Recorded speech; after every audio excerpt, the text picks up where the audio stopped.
Fala pessoal, tudo bem? Vamos começar aqui o nosso segundo vídeo da nossa série explicativa do Instituto da Mutatio Libelli. No primeiro vídeo nós vimos uma ideia inicial do que é Mutatio Libelli, nós vimos que é a alteração da descrição fática inicialmente feita na denúncia ou na queixa-crime, sempre procedida essa alteração por parte do Ministério Público, e vimos também o contexto processual no qual acontece a mutatio libelli, que é ali, em regra, logo depois do encerramento da audiência de instrução e julgamento. Tranquilo? Agora vamos começar a refinar o conhecimento. Vem comigo. Como primeira observação, eu coloquei para vocês o seguinte, ó, somente cabe mutatio libelli procedida pelo Ministério Público, né? Sempre o Ministério Público, pessoal. Mutatio libelli, sempre o Ministério Público. Eu tenho um macetinho bobo aqui, mas serve, né? Ministério Público começa com M, Mutatio Libelli começa com M. Então, o personagem aí da Mutatio Libelli é o Ministério Público, certo? O personagem aí que promove a Mutatio Libelli. E o Ministério Público ele vai proceder, né, a Mutatio Libelli em processo instaurado por crime de ação pública. Em processo instaurado por crime de ação pública. Então, pessoal, para eu falar em mutatio libelli, eu necessariamente tenho que estar diante de um processo que versa sobre crime de ação pública.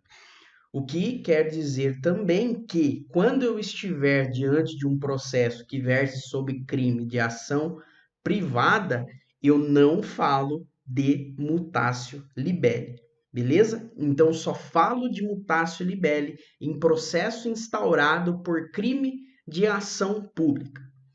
Mas tem um ponto, pessoal, que pode gerar um pouquinho de dúvida e confundir vocês. Vamos voltar aqui, ó, na redação do artigo 384 do Código de Processo Penal. Por que eu vou voltar aqui? Porque na redação referida aqui, existe essa citação aqui, ó, de que a mutatio libelli ela cabe tanto em denúncia quanto em queixa. Aí você pode falar, professor Valdir, você está equivocado, porque você acabou de dizer que somente cabe a mutatio libelli em processo que verse sobre crime de ação pública. E o artigo está falando que cabe mutatio libelli em queixa. E queixa veicula crime de ação privada, certo? Mas é aí que há uma pegadinha e você pode cair, e depois dessa aula você não vai cair mais. Pessoal, nós temos 3 tipos de ação penal privada. Nós temos a ação penal privada propriamente dita, e esta veicula crime de ação privada. Nós temos a ação penal privada personalíssima, e ela veicula, de fato, crime de ação penal privada. E nós temos uma terceira modalidade de ação penal privada, que é a ação penal privada subsidiária da pública. Essa ação penal privada, ela não veicula crime de ação privada. Ela veicula crime de ação pública. Por quê? Porque ela é utilizada quando o Ministério Público perde o prazo para oferecer denúncia num crime de ação pública. Aí, como o Ministério Público não ofereceu a denúncia no crime de ação pública, a lei e a Constituição Federal, anteriormente, confere ao ofendido, certo? Ou ao CAD, que é cônjuge, ascendente, descendente ou irmão, oferecer uma queixa substitutiva daquela denúncia que deveria ter sido oferecida, certo? Então, por que o artigo 384 ele fala da queixa? Ele não está falando da queixa da ação penal privada propriamente dita, ele não está falando da ação penal privada personalíssima, mas ele está falando da ação penal privada subsidiária da pública, porque essa de fato veicula um crime de ação pública. Aí nós temos a correta correlação entre a queixa e isso aqui, ó, houver sido instaurado o processo em crime de ação penal pública. Deu para captar? Então, ó, voltando aqui para o nosso slide, só pode mutatio libelli em processo instaurado por crime de ação pública. E quais são as ações penais que veiculam crime de ação pública? A ação penal pública e a ação penal privada subsidiária da pública. certo? Essas duas aqui são as ações que veiculam um crime de ação pública. A primeira, ação penal pública, tranquilo. Ministério Público, acontece um crime de ação pública, ele vai lá e oferece denúncia, beleza? Agora, na ação penal privada, da mesma forma, acontece um crime de ação pública, só que o Ministério Público, ao invés de oferecer a denúncia, ele perde o prazo. Ele perde o prazo, aí o ofendido ou o CAD tem o direito constitucional e infraconstitucional de oferecer uma queixa-crime, ainda que seja crime de ação pública, né? Mas é uma ação privada subsidiária da pública. Então preste atenção nisso, pessoal. Mutatio libelli pode em crime, em processo, né, que versa sobre crime de ação penal pública, certo?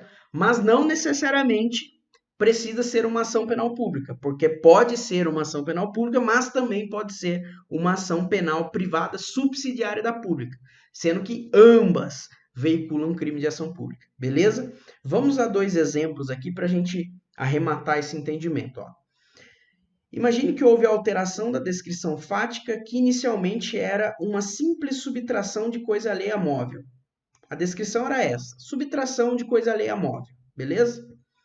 Só que essa alteração, né, reconhece o uso de violência na subtração, ok? Então, o crime de furto, pessoal, o que é? Ele não é crime de ação pública? Então, este primeiro é um exemplo de mutatio libelli em crime de ação pública, tranquilo? Tá de acordo com o que eu expliquei aí em cima, é crime de ação penal pública, certo? Tá fazendo a mutatio libelli aqui. Ele foi de uma simples subtração de coisa alheia móvel para aditar a denúncia para o reconhecimento de violência na subtração. Tranquilo? Mudou-se os fatos dentro de uma ação penal pública. Agora vamos para o exemplo 2. Ó, o exemplo 2 aqui, ó, preste atenção aqui. Ó. O MP perde o prazo para oferecer denúncia por lesão corporal seguida de morte. Lesão corporal seguida de morte, crime de ação pública. Só que o MP perdeu o prazo, galera. MP perdeu o prazo. O que acontece? O CAD oferece queixa subsidiária. Olha lá, é uma queixa. Aqui, ó, é uma queixa-crime. Mas é uma lesão corporal seguida de morte, que é crime de ação pública. Então veja que a queixa subsidiária, ela veicula crime de ação pública. Conseguiu perceber? Agora vamos lá, ó. Neste contexto, na audiência de instrução e julgamento, percebe-se que houve dolo na morte, devendo haver por isso aditamento por parte do MP. Então aqui um exemplo de aditamento em uma ação penal privada subsidiária da pública. Nunca se esqueça, pessoal, ação penal privada subsidiária da pública, ela veicula crime de ação pública. Por isso cabe mutatio libelli nela. Certo? Ação penal privada que veicula crime de ação privada não cabe mutatio libelli. Tranquilo? Vamos aqui para o número 2, refinando o conhecimento. A mutatio pode ou não acarretar mudança na tipificação inicial da conduta descrita. O que eu quis dizer aqui? Na alteração da descrição dos fatos, pode ser que de um crime inicialmente descrito passe a ser outro, ou pode acontecer que o crime inicialmente descrito continue, só que com uma qualificadora, com um aumento de pena, por exemplo. Vamos ver 2 exemplos para nós fixarmos isso? Denúncia inicial é feita por furto, mas ao final da instrução verifica-se a violência empregada para a subtração, o que faz com que os fatos passem a ser um roubo ao invés de furto. Veja que aqui, ó, nesse caso, eu estava no artigo 155 inicialmente, certo? Eu estava no furto. Aí eu fiz a mutatio libelli, que reconheceu o emprego da violência. O que aconteceu? Eu fui para o 157. Então, nesse caso aqui, de mutatio libelli, houve alteração da tipificação. A tipificação foi de um artigo ao outro. Foi do 155 para o 157. Agora vamos ver aqui no exemplo 2. Ó. A denúncia inicial feita descrevendo uma subtração de coisa alheia móvel mediante violência. Mediante violência, um roubo. Porém, ao final da instrução, descobriu-se que o fato foi praticado pelo réu em concurso com mais agentes. Fato não descrito inicialmente. Aí o que vai acontecer? O Ministério Público vai aditar, né, vai proceder a mutatio libelli para adicionar a circunstância de que o crime foi praticado em concurso. O que vai acontecer? Eu já disse, deverá ser feito o aditamento, que acarretará somente uma causa de aumento de pena do roubo, não mudando a tipificação para outro crime. Se você ler o artigo do 157, você vai perceber que se o agente praticar o roubo com concurso de 2 ou mais pessoas, ele tem uma causa de aumento de pena. Veja que ele vai continuar respondendo pelo 157. Ó. Aqui nós temos 157, certo? E depois da mutatio libelli, ele vai continuar no 157. Só que o que vai acontecer? Ele vai ter um aumento de pena por conta, né, do concurso com 2 ou mais pessoas. Então veja que no primeiro exemplo foi do furto por roubo, já aqui ficou no roubo mesmo. Deu para entender? Então a mutatio libelli, ela pode ou não acarretar mudança na tipificação inicial da conduta. Tranquilo? Pessoal, entendemos que até aqui tem um tanto bom de matéria. Não é um assunto muito fácil de se entender num primeiro momento, então eu peço que você volte o vídeo, veja quantas vezes for necessário, anote, acompanhe com o código, se esmere aí nos seus estudos que vai dar tudo certo, tranquilo? Então vimos essas 2 primeiras questões do Refinando o Conhecimento, provavelmente vamos ter mais 2 vídeos, porque eu vou falar de mais algumas questões de Refinando o Conhecimento e por fim eu termino com o procedimento da mutatio libelli. Então, fique atento, preste atenção principalmente na questão primeira, que é um pouco escorregadia, que parece ser muito complicado, mas não é tanto assim, mas precisa de um pouquinho de atenção.